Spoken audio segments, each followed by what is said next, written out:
दोस्तों, एक नहीं बल्कि दो बड़े मामलों पर भारतीय जनता पार्टी कहीं ना कहीं फंसती हुई नजर आ रही है। भीम आर्मी ने सरकार के खिलाफ मोर्चा खोल दिया है। आपने अभी तक देखा था कि किस तरीके से महिला सुरक्षा और सम्मान के दावों को हवा हवाई बताते हुए चंद्रशेखर आजाद सड़कों पर उतरते हैं, उनकी भीम आर्मी हल्ला बोल करती है और कहीं ना कहीं मेरठ में एक बच्ची के लिए न्याय मांगती हुई दिखाई देती है। लेकिन अब एक और मामला उत्तर प्रदेश की सियासत की सरगर्मी बढ़ाने वाला है, क्योंकि चंद्रशेखर आजाद ने सीधे तौर पर इसको लेकर मोर्चा खोल दिया है और कहीं ना कहीं इस बार भारतीय जनता पार्टी, लोग ये मान रहे हैं कि फंसती हुई नजर आ रही है। नमस्कार, आप देख रहे हैं खबर चौक और मैं हूं अमन सिंह वत्स आपके साथ।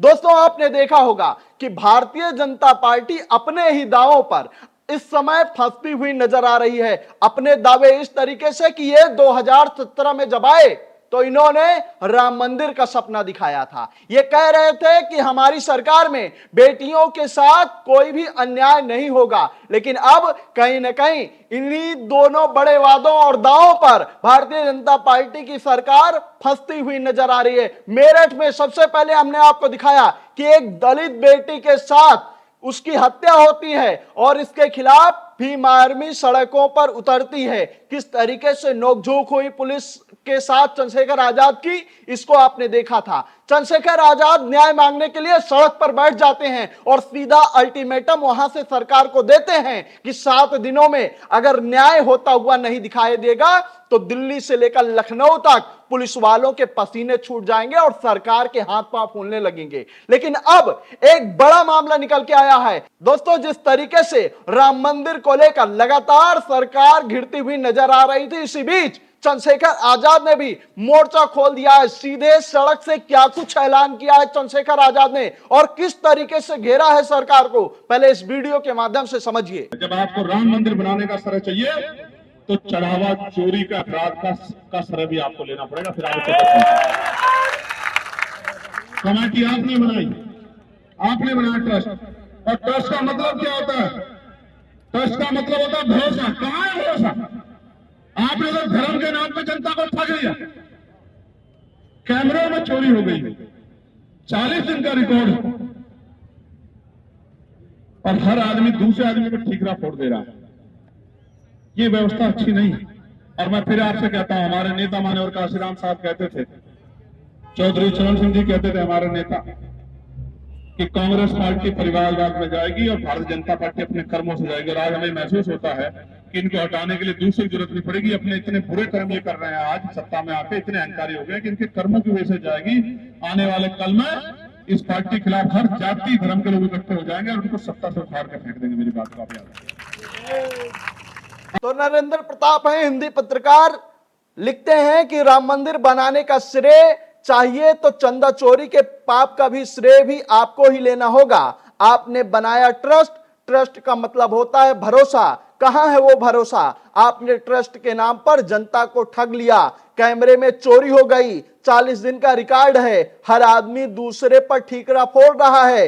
कांशीराम चौधरी चरण सिंह कहते थे भाजपा अपने कर्मों से जाएगी, और कहीं ना कहीं इस बात को कहते हुए सड़क से आज चंद्रशेखर आजाद नजर आ रहे हैं। यानी कि दो बड़े मामले मैंने आपको बताया कि किस तरीके से मेरठ में बच्ची वाले मामले पर लगातार भारतीय जनता पार्टी की सरकार फंसती हुई नजर आ रही है, क्योंकि बेटी के साथ तो जो हुआ हुआ, उसके बाद जब पीड़ित परिजन न्याय मांगने के लिए और पुलिस की कार्रवाई से असंतोष होकर सड़कों पर बैठे हुए थे, तो किस तरीके से एक बेलगाम पुलिस अधिकारी लोगों पर थप्पड़ बरसाता है, इसको आपने देखा होगा। और आज उसी के चलते एक बड़ा आक्रोश उत्तर प्रदेश में दिखाई दे रहा है। यही मामला था, यही सवाल था जो चंद्रशेखर आजाद लगातार कर रहे थे। वो पूछ रहे थे कि अगर लोगों की गलती थी, अगर उनकी गलती थी, उनका तरीका गलत था न्याय मांगने का, तो उनको जेल भेज देना चाहिए था। लेकिन किसी के ऊपर हाथ उठाने का अधिकार ये किसने दे दिया उस एसएसपी को? ये बात लगातार चंद्रशेखर आजाद कहते हुए नजर आ रहे थे,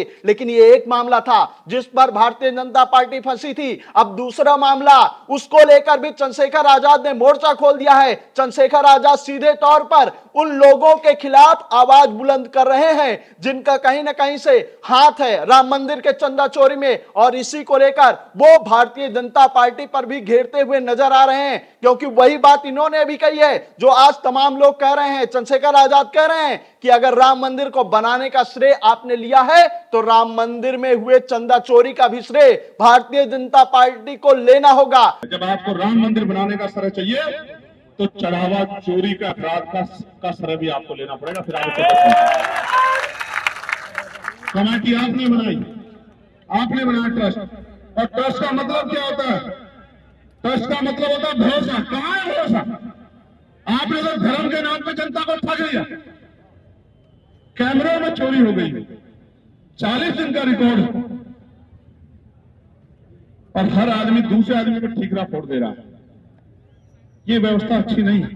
और मैं फिर आपसे कहता हूं, हमारे नेता मान्यवर काशीराम साहब कहते थे, चौधरी चरण सिंह जी कहते थे हमारे नेता, कि कांग्रेस पार्टी परिवारवाद में जाएगी और भारतीय जनता पार्टी अपने कर्मों से जाएगी। और आज हमें महसूस होता है कि इनको हटाने के लिए दूसरी जरूरत नहीं पड़ेगी। अपने इतने बुरे कर्म ये कर रहे हैं, आज सत्ता में आके इतने अहंकारी हो गए कि इनके कर्मों की वजह से जाएगी। आने वाले कल में इस पार्टी के खिलाफ हर जाति धर्म के लोग इकट्ठे हो जाएंगे और उनको सत्ता से उखाड़ कर फेंक देंगे। मेरी बात को आप याद रखिए।